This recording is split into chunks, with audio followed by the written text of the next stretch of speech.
आदिवासी क्षेत्र का सवाल है, आदिवासी समुदाय का सवाल है। गांधी परिवार और कांग्रेस पार्टी और आदिवासी समुदाय एक ही परिवार है। कांग्रेस ने हमेशा से आदिवासी को मूल निवासी माना है और उनके अधिकार की लड़ाई लड़ी है। चाहे जंगल की बात करें, चाहे जमीन की बात करें, चाहे जल की बात करें, आदिवासियों को उनके रीति रिवाज, जो उनकी संस्कृति है, उसको बचाने के लिए कांग्रेस हमेशा से आगे आई है।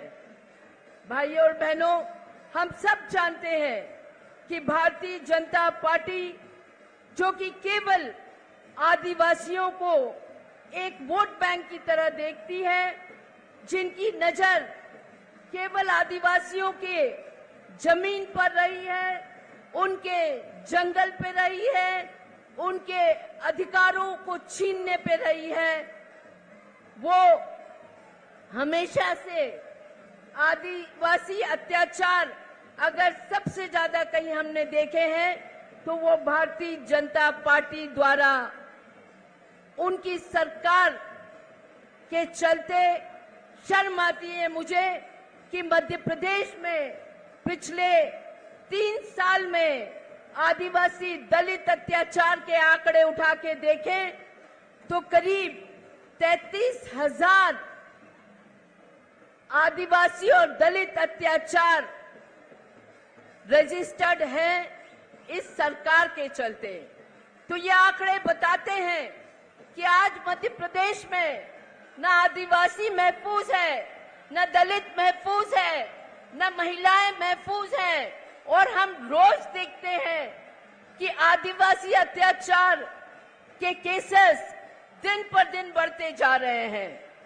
कभी आदिवासी भाई के चेहरे पे पेशाब किया जाता है तो आदिवासी बहनों के साथ रेप, गैंग रेप होते हैं। 10-10 फीट उनको गाड़ दिया जाता है, कहीं उन्हें नग्न करके, कहीं अर्धनग्न करके उन्हें घुमाया जाता है। ये सब कुछ हम मध्य प्रदेश में देखते हैं।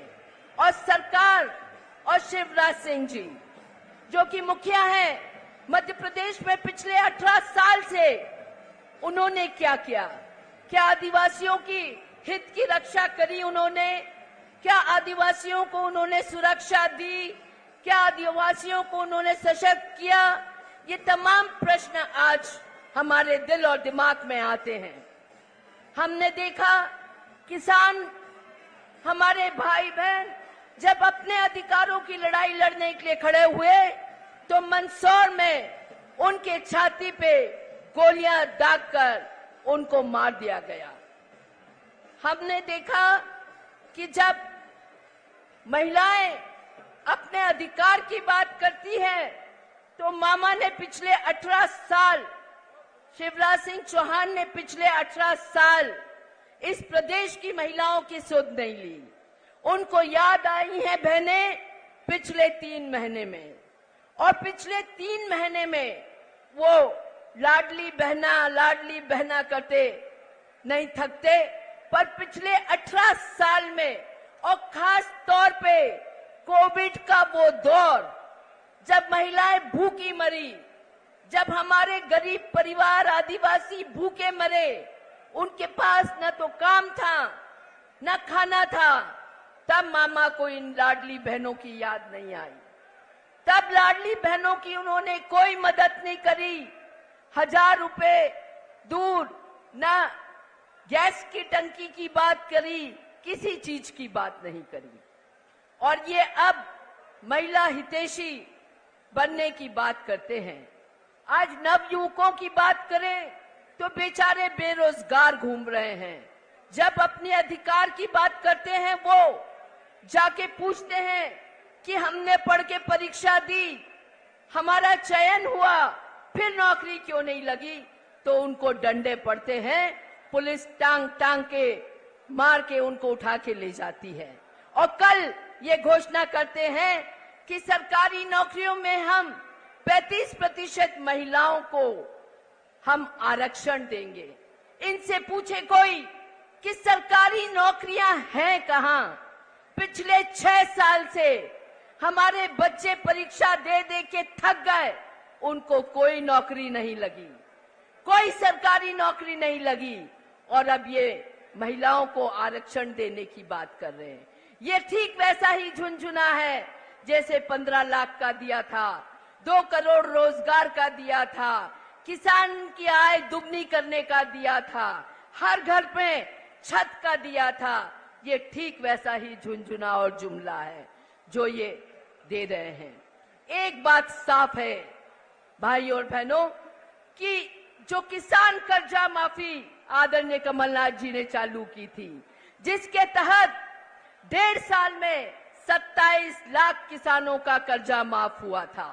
अगर ये किसान हितैषी होते तो उस योजना को क्यों इनने बंद किया? क्यों बाकी किसानों का कर्जा इन्होंने माफ नहीं किया? अगर ये बात करते हैं आम आदमी की, तो इनसे कोई पूछे कि कमलनाथ जी ने जो 1 रुपए यूनिट बिजली का बिल आता था, जहां गरीब परिवार हो, मध्यम वर्गीय परिवार हो, 100 रुपए का बिल आता था, 80 रुपए का बिल आता था, ये योजना इन्होंने क्यों बंद करी? क्यों आखिर आज एक मध्यम वर्गीय गरीब परिवार के भी घर के बिल 1,500, 2,000 आते हैं? आज एक गरीब बच्चे को पढ़ाएगा, बिजली के बिल देगा, महंगा खाने का तेल, पेट्रोल, डीजल भरेगा, किस तरह अपना घर चलाएगा? फांसी के फंदे के अलावा उसके पास कोई राह नहीं बचती, क्योंकि उसके बच्चे को नौकरी नहीं मिलती। वो लोन लेके पढ़ा रहा है, आज लोन पूरा नहीं वो दे पा रहा है क्योंकि बच्चा पढ़ लिख जा रहा है पर उसके पास नौकरी नहीं है। तो इस कगार पे पूरे मध्य प्रदेश को लाके खड़ा कर दिया। इसके अलावा हर तरह का माफिया, शराब mafia, mining mafia, land mafia, हर तरह का माफिया आज काबिज है इस प्रदेश में।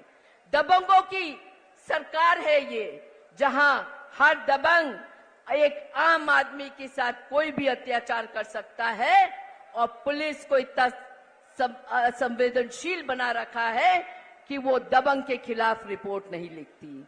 वो गरीबों को परेशान करती है पर दबंगों के खिलाफ कोई कार्रवाई नहीं होती। तो भाइयों और बहनों, अब समय आ गया है 2023 का, जिसका हमको इंतजार था। इस भ्रष्ट सरकार को जो 50% भ्रष्टाचार करती है, आधा पैसा खा जाती है, हम इंसानों को तो छोड़ो, ये भगवान को तक नहीं बख्शते। हमने उज्जैन में देखा महाकाल लोग, जो कि आदरणीय कमलनाथ जी का सपना था, उसमें तक इन्होंने भ्रष्टाचार किया और सप्तऋषि की मूर्तियां एक हल्के फुल्के हवा में उड़ती नजर आई, वो भी हमने देखा है।